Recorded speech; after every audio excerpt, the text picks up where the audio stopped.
Welcome back, you beautiful fucks. It's me, Danny. This is attempt number 3 to record this because I just overthink things. But today we have a spicy video. We're talking about Kong. Obviously. Talk about the Kong game. Not the good one from 2005 that I loved and played the hell out of when I was a kid. We're not talking about the one that came out last year. I already talked about that, and I pretty much just told you to play these other fighting games like Geeka Bash and Dawn of the Monsters. But we're talking about the newest one, Kong Survivor Instinct. It's been getting some flack. Alright? Yeah, you're not playing as a monster. You're playing as a human. That's a risk right there.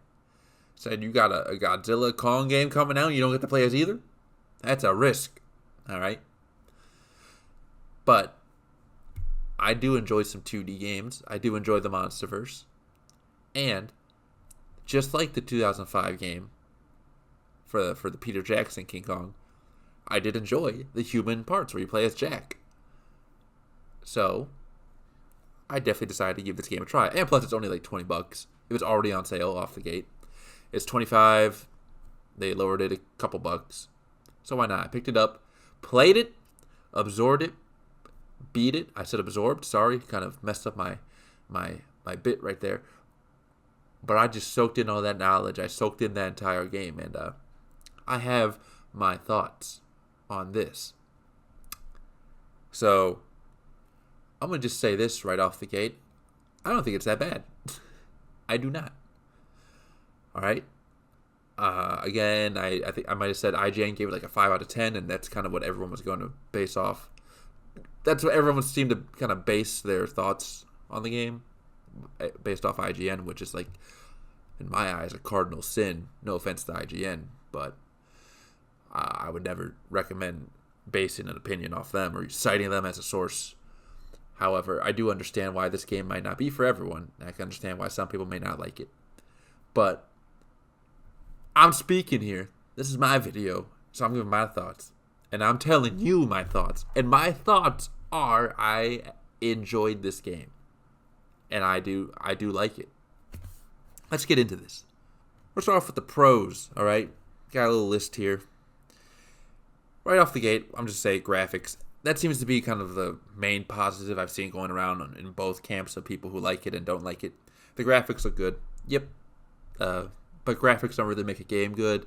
It's just a nice little added bonus if you can make your graphics look really nice. And they do. Not like the most like groundbreaking graphics you're ever going to see, but for a small indie title that's only $20, I was pleased with what I saw. Although there were some little hiccups or blemishes in certain areas, especially when Kong was on screen. But other than that, for the most part, it looks good. Level design. I may not, some people may not agree with me, but I thought the level design in here was pretty good. Going through these buildings, the puzzles you're solving, some of the backtracking, not really backtracking, but like the way that the paths that the game takes you on. Like what you might be starting at the level 1, the floor 1 of a building, and then go into the basement, and somehow that will lead you all the way through a puzzle and a path that will take you up to the next level, which takes you to another building, which you kind of go through back to the next building, and then backtrack a little bit. Like it seems like I'm overcomplicating it. I enjoyed the way that they design these paths and puzzles, and just again the level design. I liked it. I think I was pleasantly surprised for what they were able to do here for this small title. Environmental storytelling. There's a bit of it in this game, and I really like it. Some of it's pretty like small things that's still cool to see. You know, some of the damage that some of the Titans have caused. That you can see it in the background. Sometimes it's finding dead bodies, especially once you get to the Abaddon level, which if you have arachnophobia, it's kind of messed up some of the things you see in the background. But there's a little bit of environmental storytelling there, and I like to see it. I like it. And obviously the cities you're in are just completely destroyed too. So I guess you could say there's a lot, but in terms of moments that stand out, there's a couple there. Oh, my throat's getting dry. Sorry. There's a good amount there, and I liked it. Simple gameplay loop. I've heard some people say they think the gameplay is very repetitive. Personally, I disagree. I don't find it to be that repetitive. Especially, I should have said this in the beginning. I went into this game knowing that it's a $25 indie title, and because I feel like some people went into this game expecting, despite paying only like $25, judging it based off their experience with like $60 titles or even like $40 titles. And this game is just not that. It's a smaller budget game, lower price game. So that's why I went into it, and that's why some of this stuff pleased me. If this game cost $60, we might be having a different conversation here. But for like $25, some of this stuff kind of surprised me and pleased me. So going back to the gameplay loop, I did not find it to be that repetitive. I found it to be a good variety. Not a massive variety, all right? Not the greatest amount of different variables that you can interact with, but a good amount of different activities and puzzle solving that you can do in this game. That, I say it's simple. I like that because personally, I'm very casual when it comes to these games. I don't want a challenge where I'm going to sit there for like 30 minutes or even an hour trying to figure out how do I solve this puzzle. I want it like, yeah, it's pretty simple to figure out. Not too simple, but it's engaging enough. But I can still just sit back in my chair and just casually play without, really, really forcing the brain fumes to start kicking. The lore in this game, you know me, I love some MonsterVerse lore, and this game definitely adds some to it. You find some Monarch logs that talk about some of the Titans that are in the game, some of the other creatures, smaller ones that are in the game, but also some of the Titans that we know but are not in the game, like Behemoth, Scylla. I think there might be another one in there. Skull crawlers, they add to the skull crawler lore, and there's some juicy bits in there. There's one thing I really like. Spoiler alert, I guess, about Abaddon. I mean, you don't see this in the game, but it's in the lore file.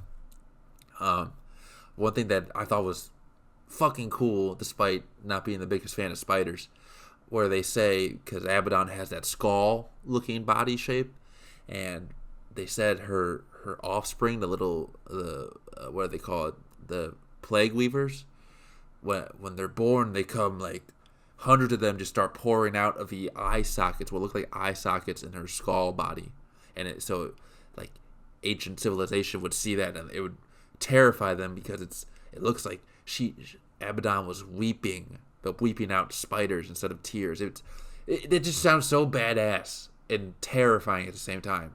So I love the lore. I love what they added to it, and I cannot wait to see how Legendary completely ignores it. The combat.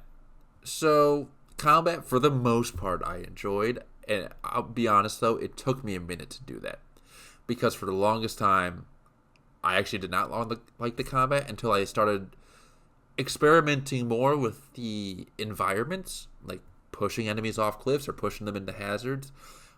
At some point, you're introduced to explosive barrels that you can shoot, but also you can grab enemies and throw them or block attacks. Obviously, blocking was the first thing I would do, and sometimes I got kind of bored because it seemed like you were just attack, and when they started blocking, you would just wait for them to swing back at you so you can parry. But once you start learning to grab and toss them around and throw them into like toxic waste or off a cliff, you can have a bit of fun with the combat. It can be a little challenging at times, a little frustrating, but for the most part, I didn't think it was that bad. Again, for what this title is, a $25 game, I was pleased. I thought they did pretty good with the combat. The length. I love this part. This game is short. It's like 4 to 5 hours long. That's how long it takes you to beat it on average. And I am perfectly happy with that because I am not someone who wants to spend 60 hours playing a game unless it's Halo. Outside of that, I want my games to be quick. Sonic Generations, I beat the first half because I never played it when it originally came out, and that only took me about 4 to 5 hours.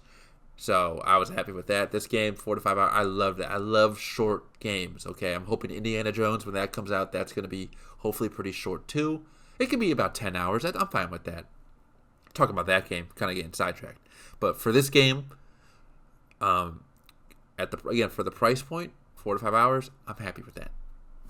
And controls, I'll give them a plus there too. This game controls pretty well for the most part. I will admit, one of the boss escapes that you go through involves using a grapple hook, and I could say it's a bit tedious trying to aim the grapple hook while you're trying to hurry and under so much pressure. So that was a bit frustrating. But for the most part, again, the controls are solid for what the game needs it to be. The quote-unquote boss fights, those are very nice and extremely, like, they can be frustrating when you keep dying, but they're not really boss fights. You're just evading and trying to escape the titans from attacking you while you're in a building, and it definitely makes you kind of lean forward in your chair. Like, it's like, oh shit, like, it's going down. Like, you got to be careful. They might be looking through a window. You have to make sure you don't cross that window, or else they'll eat you.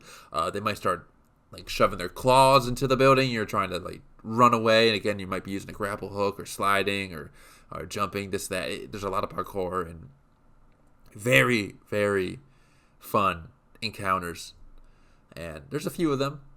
Would have been cool to see some more, but again, because the game's so short, they only added as much as they could. But there's some good ones, and I definitely enjoyed them. All right, that's it for the pros. It's time to get into the cons, okay? Because no game is perfect, certainly not this one. So let's get right into it. Kong is barely in it. Now, you might have already heard this, but I'm going to add to that conversation that, yeah, he's barely in it, and they clearly slapped his name on the game for advertising purposes, because they know, like, Kong in this game is basically just another Titan that is there, right? You know, you have Abaddon, Tiamat, Kong. Kong's just another one. He's not like... He has a little bit more of a prominent role than the other two, but nothing crazy. And again, you can clearly, they just wanted some eyes, and they knew if they put Kong in the title, it would definitely get more eyes than if they just called it Titans of the Monsterverse, Survivor Instinct, whatever. So I understand why, but it's sort of false advertising. Not completely, but like, don't go into this expecting to see Kong a lot. He's just not in it. Weak story. So the story, it's fine enough. You're kind of curious to find out what happened to this guy's daughter, but I won't say it's that engaging, to be honest. What kept me playing was just, again, the gameplay loop and the lore, the exploring the environments and experiencing the Titan attacks, seeing them in the background, and when you have to escape them. That's what really drew me in. This story about the daughter, it's kind of like, okay, let's see what happened, and it's definitely a weak one, and it pretty much feels like a plateau. Like, I gotta find my daughter, and that's the whole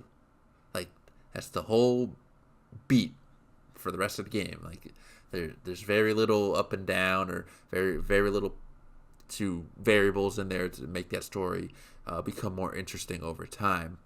Maybe towards the end, for what happens, I won't spoil it, but it's nothing like whoa, like, this was worth it. It's like, okay, like, we were getting to this point. So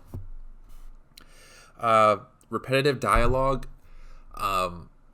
Yeah, the main character, after you kill an enemy, he has like a list of phrases that he'll say, and it can get kind of annoying over time, where it's like, ugh, gross, when you kill like a spider, or when you kill a human, it's like, you made me do this. Stuff like that you hear over and over again.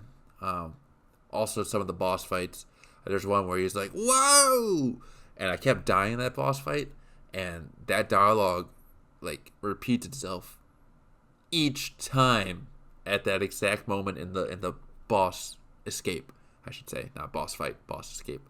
So each time I died, and I died a few times on this one, it was the last one, I just had, every time I would have to hear that, whoa, and it just got so annoying, I swear. So, very repetitive dialogue. Voice acting, kind of keeping in the same theme here. The voice acting's terrible, like terrible.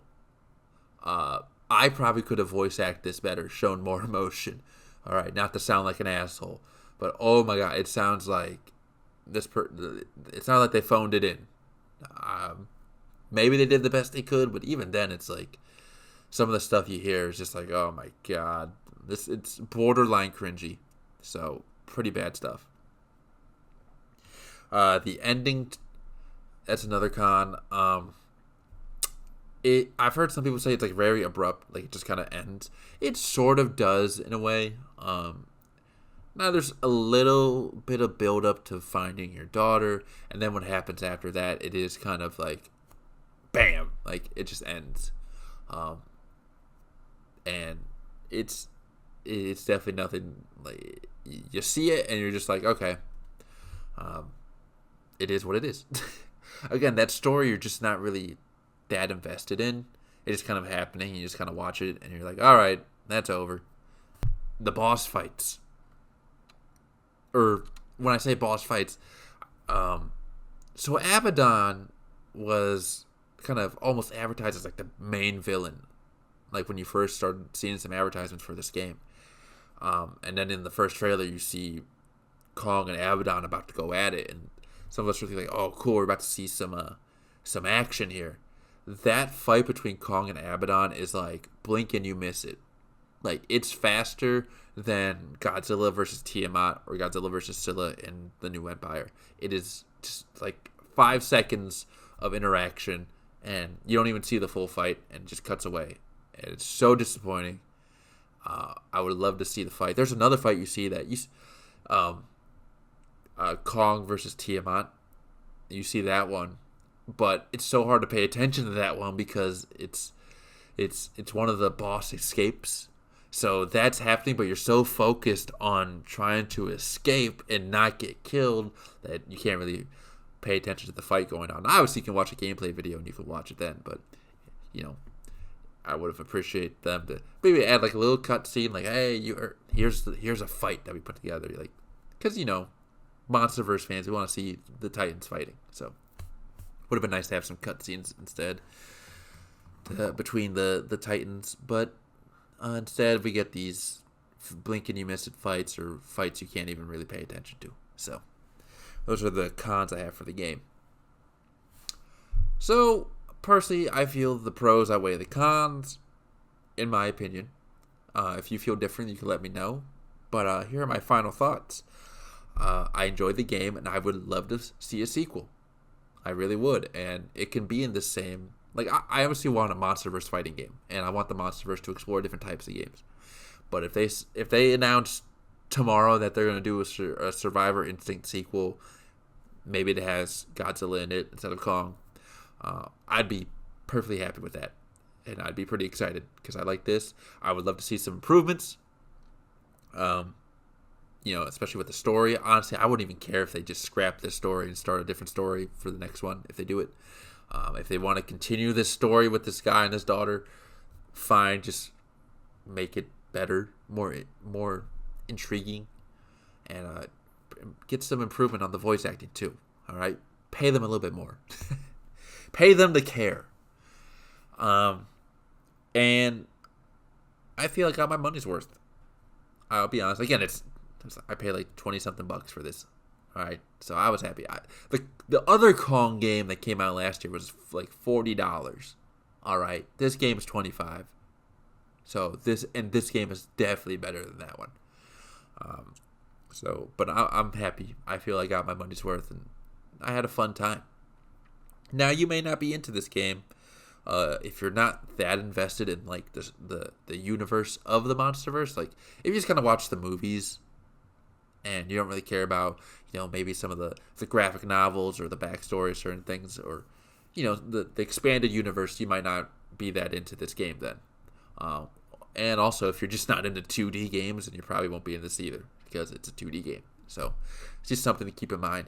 But overall, I give it a 4 out of 5. I had a good time. I had fun. I always look forward to playing it. I enjoyed some of the escapes.